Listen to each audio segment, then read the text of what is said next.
Good afternoon, everybody, and welcome back to the HazMat podcast. We're up to episode number 5. Today, we're going to be talking about where to find asbestos in your home. This one may be quite long, but it's going to be really important because we're going to cover in quite a lot of detail areas that we have found asbestos generally throughout a typical home and some of the things to look out for. We may even go into just a few odds and ends that come up from time to time. But in general, this will be from my own experience over 5 years of removing asbestos and finding asbestos. I think you'll find it really helpful, and hopefully it's a bit of an eye-opener. So how we're going to do it, I figure we look at the outside of a typical home and we'll work our way from sort of top to bottom, starting with the roof, and we'll work our way down all the way to the backyard. Then we'll take a little break and we'll move into inside of your home. And then we'll go through that in detail, and then also we'll find a few miscellaneous items that may be present or things that have given me a bit of a surprise. Okay, so bear with me. We will start at the top.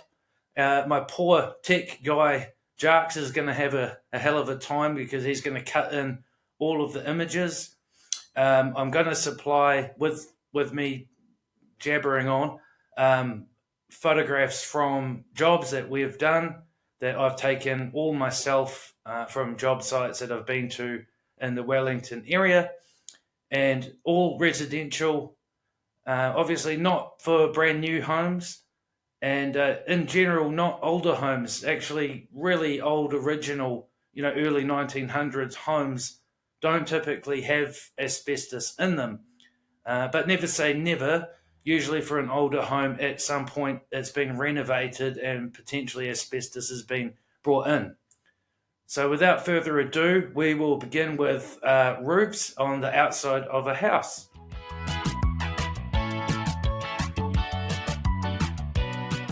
Okay, we're talking about roofs now, and yes, asbestos is widely used in a lot of older roofing material.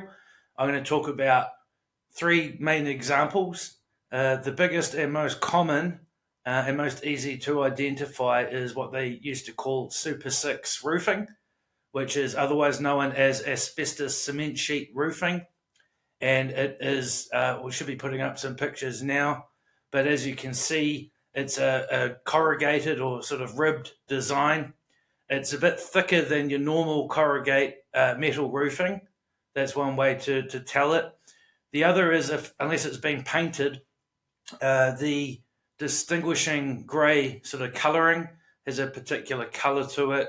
I'll just call it grey, but anyway, once you've seen a few of these, you'll be able to pick them out everywhere. And there is still a lot of asbestos roofs out there, Super 6 roofs, and they're pretty much guaranteed to be asbestos because of those physical properties that I've just mentioned, in terms of being a certain thickness that gives it away, and then also the colouring and the ribbed design of them. Okay, moving on. This one is a big one, and I had an email the other day from a lady who was shocked to understand that her older dichromatic roof, that's a tin-tiled roof with a coating on it, could be asbestos. And this is a very common application of asbestos, is in these older dichromatic roofs. Just to confuse things, like a lot of things we're going to talk about, you can get more modern types of dichromatic roofing with no asbestos content, but a lot of the older ones can have it in. It's deemed to be, in general, in the mastic part of the tile. So the tiles that you're looking at now are metal. They're tin-based tiles, but they have a coating on them which is stuck down with a black, usually black mastic material, and that's what has asbestos in it. So they call them dichromatic tile roofs. A lot of people have got them, and yes, unfortunately, the older types can have asbestos in them. Moving on to the next type. This one is quite obvious, like the Super 6 roofing we were talking about, but what they call sort of French tile or tile, cement tile roofing.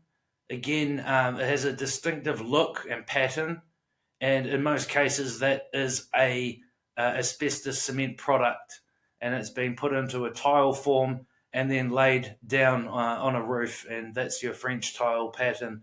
Again, have a look at a couple of these images and you will start to be able to pick them out around the place. The next thing to talk about is sophites. Sophites are the flat sheet area under the roof that goes around the house, generally painted in white. So it's a white, flat, cement-based sheet in most cases, going around the roof, right around the house. And again, commonly that is a place where we'll find asbestos. Not always, again, there are modern equivalents, but if you don't know for sure, then you probably need to get that checked. That comes up quite often. The next thing we'll talk about is spouting or guttering, whatever you want to call it, and downpipes. This is not as common. A lot of the time, it will be paired up with an asbestos Super 6 roof, something like that. But these are cement-based gutters, so prefabricated gutters or spouting, and then the downpipes as well. And a lot of homes have got steel or metal equivalents, but again, these are cement based and usually a bit thicker.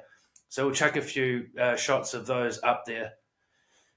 Going into porches, so your front door porch and your back door porch in most homes usually has asbestos cement sheet around them. So as you know, when you go to take off your shoes by the front door, you usually got that white flat board all the way around by the door, and usually the ceiling above it is asbestos. And same type of thing as sophites, flat sheet profile in most cases. So porches. Going into a big one, exterior cladding. Now, again, homes 70s, 80s, 60s, 50s, in some cases, can have a flat sheet type cladding. It was heavily marketed as being a great cladding product for a home because of all the benefits that come with having an asbestos product, not mentioning the nasty things. But flat sheet cladding around a home is reasonably common, and again, the older type is deemed to be asbestos containing in a lot of cases. Now, a lot of homes have got a mix, and what I mean is usually if it's a 2-level home, maybe the top level is weatherboard or some other type, maybe brick, but the lower level, maybe around the garages, that kind of thing, is usually or can be an asbestos product. So your whole home may not be asbestos clad, but that's where the cladding may be in a lot of cases as well, if it's not the whole thing. Now, there's different types of cladding product that we should talk about, and one of them is a wood grain kind of style, so it looks almost to the common person to have a look like a timber product, but you'll find it's actually a cement-based product and can have asbestos in it. The other one, like a faux brick, fake brick cladding, which again, it looks like it's a brick-clad house, but you realise that it's a panel, prefabricated panel, and that can have asbestos in it too. There's another one. This is just a brand name I'm throwing out. It's called Shadowline, but keep in mind there's hundreds of different brand names for products. But what I'm talking about is that cladding with vertical ribs that we'll be kind of showing you now. So vertical kind of striped paneling. And again, that's another candidate for being an asbestos containing product. The The other thing is if you don't have your lower level clad in asbestos or the whole house, you may have infill panels. So usually that is the square underneath your window, and for whatever reason, that as well is usually a cement-based product and can be asbestos containing. So just running over those things, you've got flat sheet to look at, wood grain style, faux brick or fake cladding, shadow line or vertical stripe panels in a lot of cases. And then you've got infill panels. With cladding, we've talked about the exterior and we've talked about soffits, but one other application is what they call gable ends, and we'll flick a couple of gable ends up for you.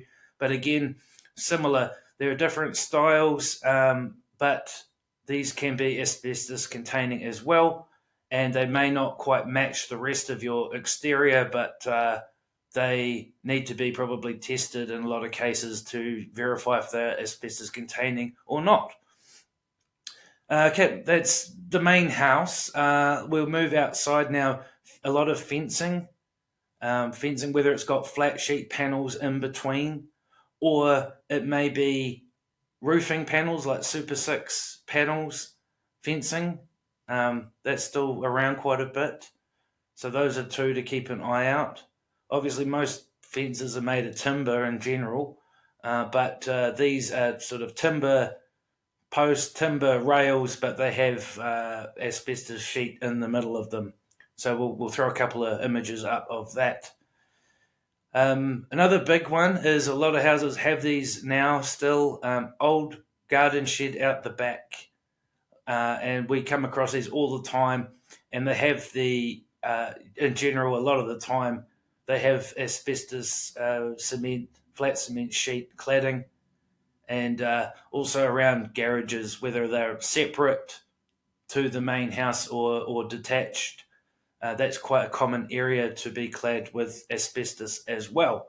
And in most cases, from my experience, is that flat sheet type of cladding. A few other places that you may find asbestos out in the yard is garden edging. That's not as common anymore, but I've seen a few even lately where just a garden border edging can be some old roofing sheets or flat sheet, maybe used as retaining material for a raised veggie garden as well. Come up like that a few times. And just odds and ends around your garden. And yeah, if you have a look, you may see some asbestos in there. The other one, this has caught a few people off guard, especially if you have a big backyard. But from time to time, people may stumble on an old dump of asbestos. And what I mean in general is an old building that's been demolished and they've just taken the material down the back of the property and tipped it off. And over time, the weeds grow over it and the shrubs grow over it, and it's a nasty little surprise. So, yeah, old dump sites can come up from time to time. And that also means soil. We have remnants of old broken asbestos debris mixed in with soil, and that can be found now and again if you're digging up the backyard and you notice a few pieces of broken asbestos in there. It can raise its ugly little head from time to time when you are doing landscaping. So keep an eye out for asbestos in the soil. Okay, that'll wrap it up for the exterior. Again, if I haven't mentioned it, this is certainly not exhaustive. And any of these items that I've mentioned still probably need to be tested in most cases, because the issue we have with identifying asbestos is that there are modern equivalents that do not have asbestos in, but to look at them, you wouldn't know the difference. So, yeah, I would recommend when I mention these things, you may see what I'm talking about, but that doesn't mean a guarantee that it is an asbestos product. All right, so give me a minute. We will reset and we'll talk about the interior. Thank you very much. And welcome back, everybody. We're now going to have a look inside of the home, the typical home, and we're going to talk about a few places where to find asbestos. And I think we begin with probably the biggest one, which is textured ceilings. There's usually two types in particular. You've got what they call popcorn ceilings, which we'll show you now. And on top of that, you also have what they would normally call Artex, which is a type of swirly pattern. Those come up the most, as far as I can see. And then um, textured ceilings is a difficult one. Again, asbestos is usually an additive to the plaster product, not just a asbestos product on its own. So it's mixed in, if that makes sense. In which case, you may have a ceiling that has it in, or you may have a ceiling that doesn't. And visually, it will look just the same. Moving on, the other big one in most homes is older vinyl flooring. A lot of the older vinyl flooring has a paper backing on it, and you can't really tell until you pull it up, or if you can notice some damage on it or something like that, you might be able to have a look underneath and see if there's a papery backing to it. And that's definitely worth checking. That can be an asbestos product. And we've dealt with a lot of examples of vinyl flooring being pulled up and releasing a lot of asbestos because the person didn't realize. So older vinyl floorings, all different patterns, different types, tiles or full sheet vinyl. Keep an eye out for those. That's a big one for us. Another one very common is switchboard backing. So the actual panel that your electrical switchboard is wired up to is a lot of the time an asbestos product on its own. And that was used because asbestos does not conduct electricity. So it's a very good insulating product to use for a switchboard. And probably the biggest giveaway is, in most cases, is black. And we're showing you a few examples now of what I'm talking about. The other thing is behind mounted fireplaces, mounted heaters or fireplaces. And again, asbestos was commonly used behind those products to insulate from the heat and fire damage or fire precaution from the rest of the wall lining. So now and again, you'll pop an old mounted heater off the wall and see a funny looking sheet behind it, and typically that was or is asbestos containing. Moving on from there can be in your home old flue pipes or chimneys. And a lot of the time you can't actually see them because they go up through your walls. But again, commonly used as a flue pipe to get the hot air out. And again, for the reasons of asbestos being great, you may find them in an old boiler or an old heater or fireplace, and it will go up behind the wall and come out the roof. So one way to have a look is to probably check the roof and actually see the top of it. If you can see a grey cement pipe, that's a good indication that there may be a flue pipe in the house. And again, it's hard to see because usually it comes in behind a wall or through a cupboard or something like that. What else have we got here? Old hot water cylinders. The old ones can have asbestos in them, usually insulating around them. So like a blanket behind the actual metal covering you can see would be an asbestos product. And that would keep the heat in. And that's why it was used. So old hot water cylinders can have asbestos in them, in the actual cylinder itself. And another one is pipe lagging.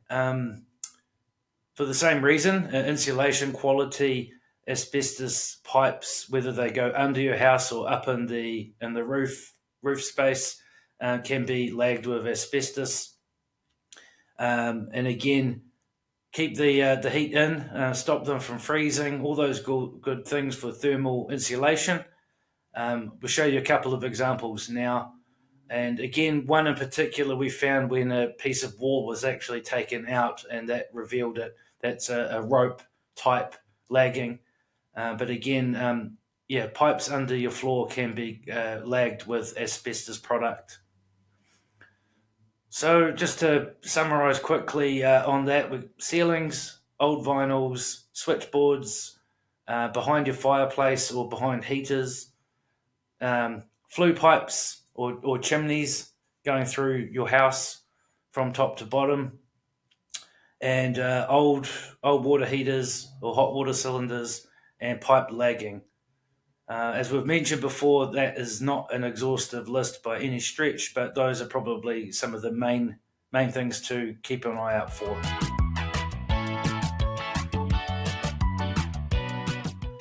Now, just moving on from the exterior and interior, I just want to talk about a couple of quirks of asbestos and finding it, and what we've seen in the past from time to time, just to keep in mind. And probably the biggest one is double layering, and what I mean by that is sometimes you might have an old asbestos roof, and at some point in the life of the property, a new roof was put on, but instead of taking the old one off, the new roof just gets put straight over top. So to look at the house, you think it's got a metal roof, no problem, or a modern dichromatic roof, and you may find once that first layer comes up, whoa, you've got an old asbestos layer underneath. And that can also be for things like flooring, laying a new floor straight on top of the old asbestos floor. So again, to look at it, it might look fine, but when you actually pull that top layer up, you get a surprise, a nasty one, and you might find an old layer. Again, an old layer doesn't mean it is asbestos for good, but it may be. It may be. The other thing, flooring, ceilings. Now and again, you may be able to notice if one room looks like the ceiling height is lower than the other rooms, but in some cases, new ceilings were put straight on underneath an old existing ceiling. And I've found myself a few times, we've had contractors drill holes through a ceiling and then find an older textured ceiling above it. So I guess the point is, without X-ray vision, who's to know? But that you can be caught out with two layers of a product. Exterior cladding is the same. You can pull a top layer of cladding off and find an older asbestos-containing cladding behind it from time to time. The other thing is to keep an eye out is broken debris under the house, and this comes up a lot with having underfloor insulation put into a home or something like that, and the contractor will crawl around under there and they'll see broken material, and that can be a sign that there was asbestos maybe around the bottom of the house or something like that, and it's just been smashed up and left under the house.